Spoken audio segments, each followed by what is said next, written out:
Olá, meu nome é Paulo Machado, sou professor de língua portuguesa. Hoje nós iniciamos uma série de videoaulas falando sobre o texto de teatro, também chamado de texto dramático. O texto dramático, ele pertence ao tipo textual narrativo. Nesse sentido, ele concorre com textos como conto, como a crônica, alguns tipos de crônica e mesmo novelas e romances. Então, nós temos aqui o tipo textual do texto dramático é o tipo narrativo. O que é o tipo narrativo? Quando você conta alguma história. Quando você está contando, você está também narrando. E é por isso que o tipo chama-se tipo narrativo.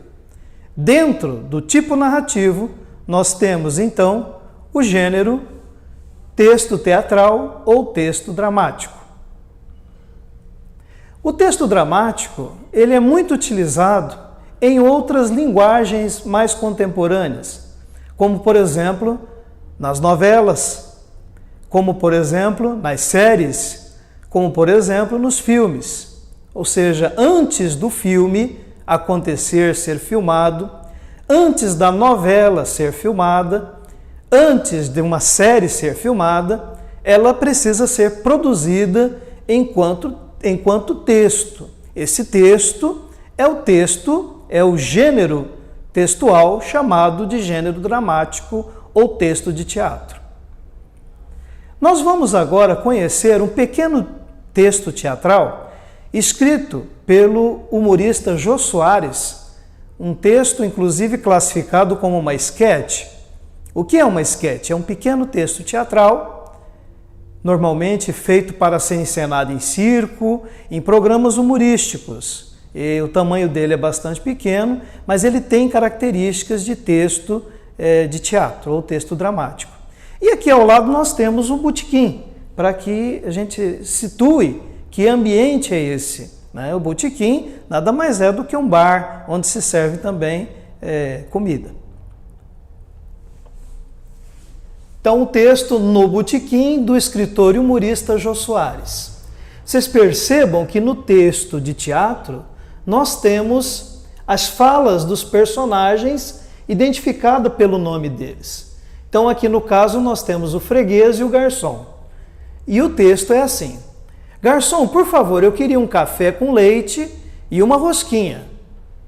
O senhor vai me desculpar, mas não tem mais rosquinha. Ah, não tem rosquinha? Não, senhor. Não faz mal. Então me dá só um cafezinho simples. Isso, só um cafezinho com uma rosquinha. Eu acho que não me expliquei direito. Eu falei para o senhor que não tem mais rosquinha. Acabou toda a rosquinha. Ah, bom, se é assim muda tudo. Acabou a rosquinha? Acabou, sim, senhor. Então me traz um copinho de leite. Leite tem? Tem, sim, senhor. Beleza? Me traz um copo de leite com uma rosquinha. Eu disse que não tem mais rosquinha. Torrada tem, rosquinha não tem. Há 3 anos que não tem rosquinha. Calma, o senhor também não precisa ficar nervoso. Não tem. Eu peço outra coisa, qualquer coisa. Eu não sou difícil para comer. Eu tomo o que o senhor quiser. Chocolate, chá, sei lá. Chá o senhor tem? Tenho, sim, senhor. Então tá aí, traz um chazinho com uma rosquinha. Eu já disse que não tenho rosquinha. Faz o seguinte, vai em outro boteco, não me enlouquece. Vai em outro boteco. Não, pode deixar. Não, vamos mudar tudo. O que eu não quero é que o senhor se aborreça. Em vez disso, me dá uma coisa que alimente mais. Totalmente diferente. Uma coalhada, tá aí. Uma coalhada. Coalhada tem? Tem. Tem mesmo? Tem. Vê lá, hein? Não vai me fazer mudar o pedido de novo à toa. Eu já disse que tem. O senhor vai querer ou não? Vou querer ou não o quê? A coalhada. Claro que sim, eu acho ótimo uma coalhada. Mas não esquece da rosquinha. O senhor é maluco, é? Não tem rosquinha, não tem rosquinha. Tá bom, não precisa gritar. Traz só a rosquinha, pronto. Escuta aqui, o senhor quer enlouquecer o garçom, é? Há 10 minutos que eu estou ouvindo essa conversa doida e eu juro que eu não sei como ele está aguentando. Olha, não liga para esse maluco não. Traz logo essa porcaria dessa rosquinha e manda ele embora. Bom, aqui nós temos como um texto de tipo narrativo, nós podemos identificar todos os momentos de um tipo narrativo. E quais são esses momentos do tipo narrativo? Nós temos a introdução. A introdução é também do texto narrativo, de tipo narrativo, também é chamada de apresentação. É nela que a gente vai perceber, no caso de um texto teatral, quem são os personagens, em que ambiente acontece aquela história, qual é a situação que envolve. No caso, a gente tem aqui identificando quem? O freguês e o garçom. Já vê que tem 2 personagens. Existe um terceiro personagem, como vocês viram no final da história, que só vai se manifestar, mas por enquanto apenas o garçom e um dos fregueses. Então esse é o primeiro momento, o momento que é a introdução, também chamada de apresentação. Apresentação do quê? Dos personagens, do espaço, do tema. O segundo momento é a complicação. Por que é chamado de complicação? Se nós analisarmos uma viagem feita por nós, onde tudo aconteça de acordo com a programação, não há nada para se contar. Se alguém perguntar como foi a viagem, vai dizer foi bem.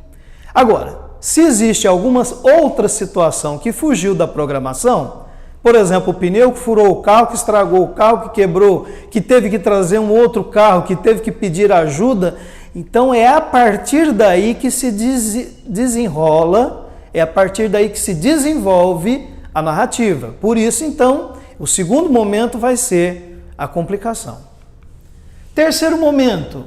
Na verdade, entre esse momento existe um outro que a gente vai falar mais tarde, que é a própria trama, que é onde a história, a maior parte da história vai se desenvolver, né? Então, no caso desse texto que a gente estava lendo, a complicação é justamente quando o garçom anuncia que não tem um produto para fornecer, que é a rosquinha, que, como todos já viram, é o que vai gerar toda a história. Então, no primeiro momento da apresentação, chega a pessoa, né, no ambiente, no boteco, é um cenário muito simples, que tem uma cadeira e uma mesa. No segundo momento, ele faz uma solicitação de alguma coisa acompanhada de uma rosquinha e diz, olha, não tem rosquinha. Então, essa seria a complicação. A partir daí, vai se desenvolver toda a narrativa em forma teatral e vai chegar ao momento chamado clímax. Qual que é o momento, o que é o clímax de uma narrativa? É o momento maior, por exemplo, numa novela, aquela grande revelação que talvez definha toda a novela ou comece uma nova etapa, né? Então esse é o clímax, é o ponto máximo, é o ponto maior de uma narrativa. No caso do clímax da peça, do esquete que a gente acabou de ver do Jô Soares, é quando o garçom se irrita e começa a esbravejar, bastante contrariado com a incompreensão do freguês. E por fim nós temos o desfecho da história, né? Sempre após o clímax, que é o ponto máximo da narrativa, nós vamos ter o desfecho. E o desfecho é quando o terceiro personagem, o segundo freguês, perde a paciência e também já bastante bravo diz, olha cara, dá essa rosquinha para esse cara e manda ele embora, né? Também sem entender qual era a situação ali envolvida, o fato era que o produto, a rosquinha, não havia. Bom, nós vamos parar por aqui. Na próxima videoaula, nós vamos continuar falando sobre as características desse gênero. Veja que nós acabamos de ver o tipo, que é o tipo narrativo, e na próxima videoaula nós vamos, então, entrar precisamente no gênero dramático ou texto para teatro. Até lá!